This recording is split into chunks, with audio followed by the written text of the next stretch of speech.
옛날 옛적 도시의 분주한 중심지에서 멀리 떨어진 고요한 마을에 한 철학자가 살았습니다.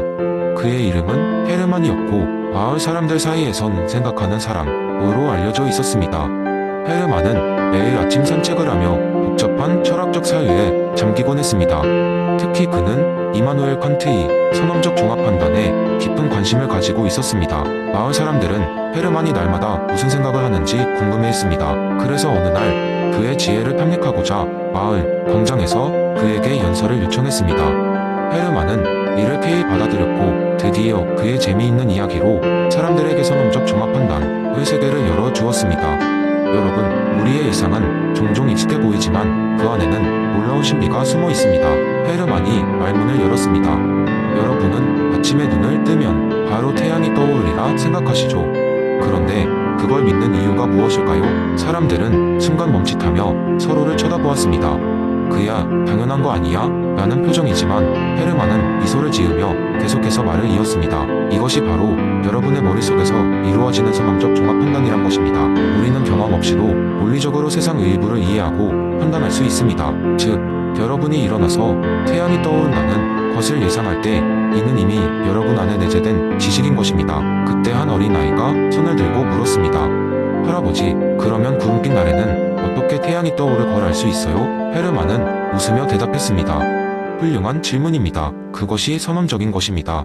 하늘에 구름이 잔뜩 껴서 태양을 보지 못한다 해도 우리는 여전히 그것이 하늘 어딘가에 있다는 것을 아는 것이지요. 이는 우리가 날마다 경험에 의해 얻은 정보와 이미 머릿속에 있는 선험적 지식이 결합되어 이루어지는 판단입니다. 아이의 눈이 반짝였습니다. 그제서야 마을 사람들도 헤르만의 말을 이해하기 시작했습니다. 선험적 종합 판단이라는 어려운 개념은 사실 그들이 매일 무심코 사용하고 있었던 것임을 깨달았던 것입니다. 헤르만은 또 다른 예를 들었습니다. 여러분, 우리가 이 마을의 외곽에 있는 아름다운 호수를 생각해 봅시다. 아무도 그 호수에 금이 가득할 거라고 생각하지 않죠? 왜냐하면 우리는 이미 물리학의 법칙과 세상의 이치를 알고 있기 때문입니다. 바로 이것이 우리의 머릿속에 있는 선험적 판단의 힘이지요. 마을 사람들은 고개를 끄덕이며 웃음을 지었습니다. 이제 그들은 매일의 단순한 결정조차도 얼마나 복잡한 과정에 의해 이루어지는지 깨닫게 된 것이지요. 헤르만은 마지막으로 말했다. 여러분, 우리의 머리는 놀라운 도구입니다. 우리는 경험 없이도 많은 것을 알 수 있습니다. 이것이 바로 인간의 위대함이자 철학의 묘미입니다. 그날 이후로 마을 사람들은 헤르만의 이야기를 마음에 담아두고 선험적 종합 판단이라는 개념을 종종 이야기하곤 했습니다. 경험이 없어도 우리는 이미 많은 것을 알고 있다는 그의 이야기는 사람들에게 깊은 인상을 남겼고 그들의 일상에 새로운 빛을 비추었습니다. 이렇듯 헤르만은 칸트의 철학적 개념을 일상 속의 이야기로 풀어내어 마을 사람들 모두에게 지혜의 씨앗을 심어주었습니다. 그렇게 헤르만의 전설은 오래도록 마을에 살아남았습니다. 두 번째 이야기, 아리스토텔레스의 목적론을 바탕으로 만들어진 흥미진진한 이야기가 있습니다. 이 이야기는 어느 작은 마을인 텔로스빌에서 시작됩니다. 텔로스빌은 대자연의 한가운데 위치한 아름다운 마을로 주민들은 그들의 삶과 환경에 깊은 의미를 부여하며 살아가고 있었습니다. 그들에게는 모든 존재는 목적을 가진다는 아리스토텔레스의 철학이 삶의 중요한 원칙이었습니다. 텔로스빌에는 특별한 나무가 하나 있었습니다. 사람들은 그 나무를 텔로트리라고 불렀는데 이 나무는 매년 여름이 끝날 무렵 화려하고도 신비로운 열매를 맺었습니다. 그 열매는 온 마을 사람들에게 신비로운 경험을 선사했는데 한 잎에어 물면 그 사람의 진정한 목표 나생의 의미를 엿볼 수 있었다고 전해집니다. 따라서 매년 여름 텔로트리의 열매를 수확하는 것은 마을의 큰 행사였습니다. 그런데 어느 해 그 나무가 열매를 맺지 않게 될 것이라는 소문이 돌기 시작했습니다. 텔로스빌의 주민들 사이에선 큰 충격과 불안이 감돌았죠. 많은 이들이 나무의 열매로 자신들의 삶의 목적을 확인하고 다음 해의 계획을 세우곤 했기 때문이었습니다. 주민들은 사계절 동안 나무를 위해 최선을 다했습니다.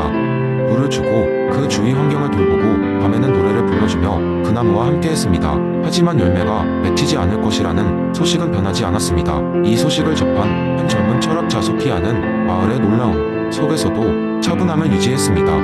그녀는 아리스토텔레스의 철학을 깊이 있게 공부한 사람이었습니다. 소피아는 나무가 열매를 맺지 않는 것 또한 그 자체로 어떠한 목적이 있을 것이라 생각했습니다. 그녀는 주민들을 모아놓고 말했습니다. 마을 사람들 여러분, 나무가 열매를 맺지 않는 것은 아마도 우리에게 우리 자신의 힘으로 진정한 목적을 찾으라는 가르침을 주는 것이 아닐까요? 소피아의 말에 주민들은 처음엔 당황하였지만 곧 깊이 있는 고찰을 하기 시작했습니다. 그리고 텔로스빌에선 새로운 열풍이 불었습니다. 각자 자신만의 방식으로 삶의 의미를 찾기 시작한 것이죠.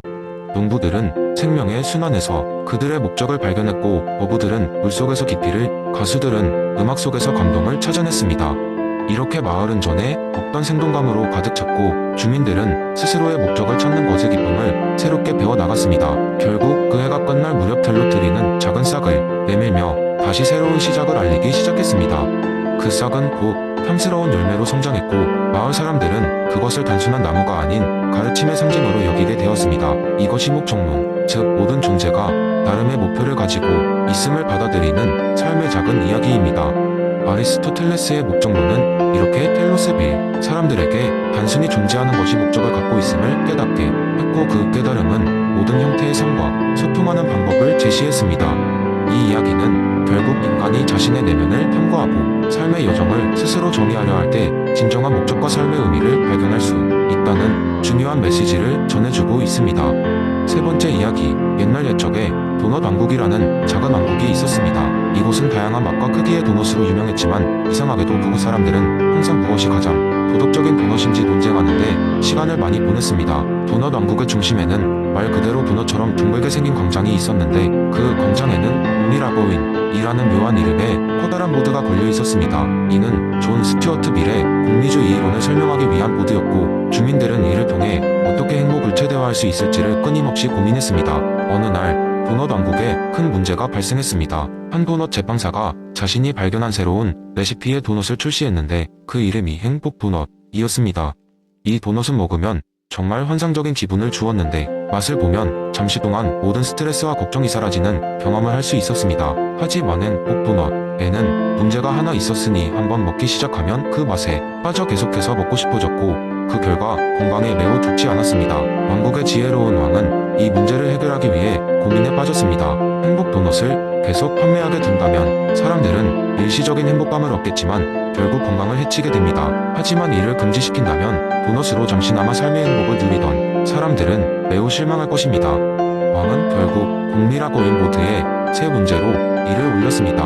그리하여 도넛 왕국의 주민들이 모여 토론을 시작했습니다. 일부 사람들은 단기적 쾌락도 중요하다, 모두가 그 단맛을 한 번쯤 느낄 수 있다면 좋겠다고 주장했고, 다른 사람들은 하지만 장기적으로 건강은 더욱 중요하다, 지속 가능한 행복이 우선이다라고 반박했습니다. 모든 의견이 동등하게 존중받는 자리였기에 토론은 끝없는 고리처럼 이어졌습니다. 이때 왕이 현명한 조언자인 밀리가 나섭니다. 그는 왕위 앞에서 과자를 하나 꺼내 보여주며 말했습니다. 우리는 도넛을 좋아하지만 단기적인 쾌락에 너무 집착하다 보면 장기적인 불행을 초래할 수 있습니다. 진짜 문제는 행복의 균형입니다. 밀리는 이어서 제안을 했습니다. 행복 도넛은 특별한 날이나 왕국 전체의 축제 때만 먹고, 대신 건강에도 좋은 고품질의 도넛을 매일 즐길 수 있도록 합시다. 또한 도넛의 장기적인 영향을 설명하는 교육을 통해 주민들이 자신에게 맞는 선택을 할 수 있도록 하죠. 주민들은 밀리의 제안에 깊이 감명을 받았습니다. 그리하여 도넛 왕국에는 새로운 규칙이 생겼습니다. 특별한 날마다 사람들은 행복 도넛을 즐길 수 있었고, 일상에서는 보다 건강에 좋은 도넛을 선택하게 되었습니다. 왕국은 더욱 평화롭고 행복한 곳이 되었으며, 사람들은 미래 공리주의가 얼마나 실생활에 큰 의미를 가지는지를 실감하게 되었습니다. 그리하여 도넛 왕국은 전체 주민의 행복을 최대화하고 단기적인 쾌락과 장기적인 행복을 균형 있게 고려하는 왕국으로 전설로 남게 되었습니다. 그리고 그 왕국의 이야기는 먼 땅에까지 전달되어 행복의 균형을 고민하는 많은 이들에게 영감을 주었습니다. 네 번째 이야기, 한때 그리스의 작은 마을에 소피아라는 이름의 소녀가 살고 있었습니다. 소피아는 항상 세상의 진정한 모습을 알고 싶어 했고, 그녀의 호기심은 마을의 경계를 넘어선 지 오래였습니다. 그녀의 가장 큰 질문은 이랬습니다. 우리가 보는 것이 진짜일까, 아니면 그 너머에 더 진실된 무언가가 있을까? 어느 날 소피아는 마을의 오래된 도서관을 방문했습니다. 그곳에는 수많은 먼지 낀 책들이 그녀를 기다리고 있었고, 소피아는 책 사이를 거닐다한 어느 책을 발견했습니다. 그 책은 플라톤의 철학, 특히 이데아론에 관한 것이었습니다. 그녀는 책 속의 이야기에 깊이 빠져들었습니다.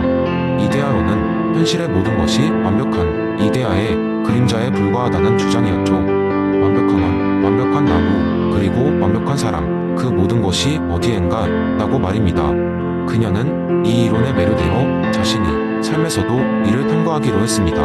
그래서 소피아는 매일 아침 마을의 호숫가에 있는 오래된 나무 아래로 걸어갔습니다. 그 나무는 마을 사람들에게 그저 하나의 나무에 불과했지만 소피아에게는 완벽한 나무 이데아의 그림자였습니다. 그녀는 나무의 잎사귀 하나하나를 관찰하며 그 안에 담긴 이상을 떠올렸습니다. 어떻게 이 나무가 비록 그림자라 할지라도 이렇게 아름다울 수 있을까? 소피아는 생각했습니다. 결국 그녀는 이데아가 주는 영감을 통해 현실의 아름다움을 이해하게 되었습니다. 그녀는 마을 사람들에게 이 이야기를 나누기로 결심합니다. 어느 저녁, 소피아는 마을 광장에 있는 작은 무대에 올랐습니다. 마을 사람들은 그녀의 새로운 이야기가 궁금했죠. 소피아는 그들에게 나무 이야기를 들려주며 그들이 매일 보는 현실의 물건들이 사실은 더 큰 진실의 단서일 뿐이라는 것을 설명했습니다. 여러분, 소피아는 열정적으로 말했습니다. 우리가 보는 모든 것은 완벽한 원형의 일부입니다. 저 하늘의 별들도, 이 땅의 돌멩이도, 심지어 우리의 삶조차도 마찬가지죠. 그러니 우리의 매일이 가치 있고 우리는 그 이상으로 나아갈 수 있습니다. 사람들은 처음에는 이해하기 어려워했지만 소피아의 열정은 그들의 마음에 작은 불꽃을 피웠습니다. 그녀의 이야기는 그들에게 새로운 시각을 제공했고 그 후로 사람들은 세상의 모든 것에 숨겨진 완벽함을 찾으려 했었습니다. 그렇게 그 마을은 단순히 사는 것이 아닌 이데아를 추구하는 삶을 살아가기 시작했습니다. 소피아는 그들이 찾는 이데아가 결코 모습을 드러내지 않을지라도 그 과정에서 발견하는 작은 아름다움과 행복이 진정 중요한 것임을 깨달았습니다. 마을 사람들은 세상 곳곳에 숨겨진 이데아의 흔적을 찾는 탐험가가 되었고 그것은 단순한 나날을 더 풍요롭게 만들어 주었습니다. 소피아의 이야기 덕분에 그리스의 작은 마을은 이제 평범함 속에 숨겨진 진리를 찾고 느끼는 방법을 알게 되었습니다.